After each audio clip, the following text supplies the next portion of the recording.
Sir. എന്താണ് വന്നതിപ്പോ police സ്റ്റേഷനിലായോ? നിവൃത്തിയില്ല എന്നിട്ടാ എന്റെ കുഞ്ഞിനെ കാണില്ല സാറേ. എന്തെങ്കിലുമൊക്കെ ഒന്ന് ചെയ്യണേ. ഓ ഈ പൊട്ടൻ ചക്കൻ ഇവനോട് ചോദിച്ചാ ഇവൻ പറയും കൊച്ചെന്തേലും പറയണ. അയ്യോ അവനൊന്നും ചെയ്യില്ല സാറേ. അവന് പെങ്ങളെന്ന് പറഞ്ഞ ജീവനാ. ഞങ്ങളുടെ പൊന്നുമോള് അവള് ഞങ്ങളോട് പറയാതെ എങ്ങോട്ടും പോകത്തില്ല സാറേ. പാലകൾ പൂത്തു തുടങ്ങി. പക്ഷേ രാത്രിയിൽ പുറത്തിറങ്ങാൻ യക്ഷികൾക്ക് വരെ പേടിയാണത്രേ. സമർപ്പണം അളവില്ലാതെ പിച്ച് ചീന്തപ്പെടുന്ന പെൺജന്മങ്ങൾക്കല്ല, മറിച്ച് ഒരു മെഴുകുതിരി കത്തിത്തീരുന്നവരെ മാത്രം സഹതാപവേഷം കെട്ടിയാടി എനിക്കിതൊരിക്കലും സംഭവിക്കില്ല എന്ന് കരുതുന്ന എനിക്കും നിങ്ങൾക്കും. പൊന്നു പൊന്നു പിടിച്ചേ അച്ഛാ, നോക്ക് ടൗണിൽ പോയി വരുമ്പോ ഒരു കോലുമുട്ടായി കണ്ടിരുവോ? അച്ഛന്റെ പൊന്നുമക്കൾക്ക് അച്ഛൻ എല്ലാം കൊണ്ടുവരാട്ടോ. ആള് വാ ടൗണിൽ പോയെന്ന് വരട്ടെ. ആ രണ്ടാളും ഇവിടെ നിൽക്കാം. പൊന്നു അമ്മ ഭക്ഷണം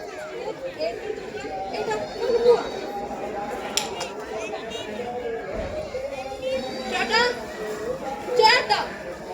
അയ്യോ അച്ഛനിപ്പോ പുറത്തു പോയല്ലോ. എന്താ എന്ത് പറ്റി? അറിയായിരുന്നു. എന്നാലും അങ്കിളിന്റെ സുന്ദരിക്കുട്ടിക്ക് അങ്കിൾ എന്താ കൊണ്ടുവന്നേക്കുന്നതെന്ന് കാണണോ? ചോക്ലേറ്റ് നോക്കാനോ? നോക്കിയത് വലിയ ഇഷ്ടാ. Thank you. എന്തേ കാണിക്കുന്നേ? എന്തേ ഇങ്ങനൊക്കെ പിടിക്കുന്നേ? ഒന്ന് പേടിയാ, ഒന്ന് പേടിയാ, ഒന്ന് പേടിയാ.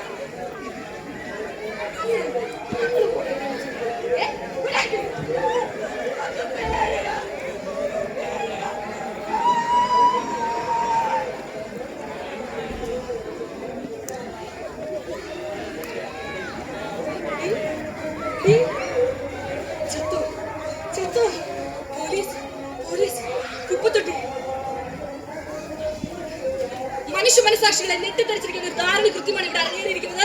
നമുക്ക് കൂടുതൽ വിവരങ്ങൾ നാട്ടുകാരോട് ചോദിച്ചറിയാം. ഓ എന്നാ പറയാനാ, കണ്ട ബംഗാളികളെയൊക്കെ ഇവിടെ കൊണ്ട് താമസിച്ചാൽ ഇതൊക്കെ തന്നെ നടക്കും. ഞാനും എന്റെ ഫോഴ്സും ഇതിനെതിരായി ശക്തമായി പ്രതികരിക്കും. വോട്ട് ഞങ്ങൾക്ക് തന്നെ. ഞാനും എന്റെ ഫോഴ്സും പ്രതിയെ രക്ഷിക്കാനായില്ലെങ്കിലും കുട്ടിയെ രക്ഷിക്കാനായില്ലെങ്കിലും ഞങ്ങൾ പ്രതിയെ പിടിച്ചിട്ടുണ്ട്. എന്തായി പറയണേ? നാം കർമ്മങ്ങൾ ചെയ്യേ, അതും അന്യ നാട്ടിൽ നിന്ന് വന്ന് കുട്ടിക്കായി നടക്കില്ല, നടക്കില്ല.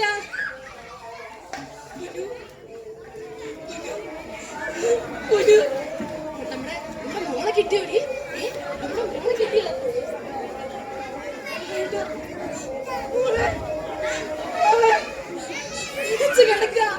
പതച്ച് കിടക്കുക നമ്മുടെ മോള്.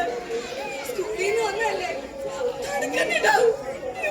മാറ്റിയിട്ടില്ല.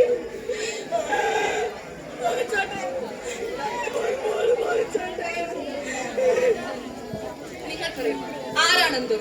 കഥയിലെ പിതാവോ അതോ സമൂഹമോ? ആർക്കാണ് ബുദ്ധിമാനം സംഭവിച്ചത്? കഥയിലെ സഹോദരനോ അതോ നമുക്കോ? നന്ദി.